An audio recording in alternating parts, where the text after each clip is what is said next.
England's quest to end this Ashes series on something of a high begins on Thursday. The tourists have already lost the Ashes and trail their rivals 3-0 in the best-of-5 series in what has been largely a one-sided affair.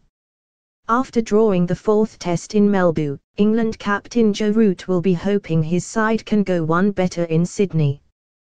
The test will be of added significance as it marks the 10-year anniversary of the now iconic Sydney Pink Test.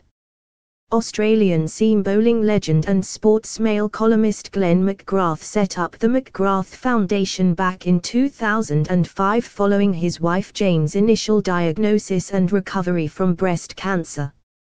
She went into remission, but the cancer returned and she died in 2008, aged 42. Join James Dutton for live coverage of the first day from Sydney with updates from Paul Newman at the SCG. For those of you viewing this on the mobile app, please click here to gain full access. The first thing to make clear is that there is no such thing as a dead rubber in an Ashes series. You're playing for your country, whether it's 0-0 or 3-0, and you're playing at one of the great venues in world cricket. Dead? I don't think so. I disagree with some comments that were made after Alistair Cook's 244 not out at Melbourne.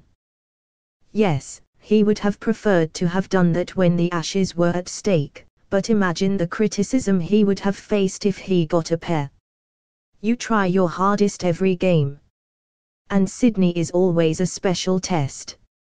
It is a lovely ground and the pitch is very good. This year there is the added factor of it being the 10th Pink Test to support the McGrath Foundation following the death of Glenn's wife Jane from cancer in 2008. It will be a very special occasion. In 2002-03, my team faced the possibility of a whitewash.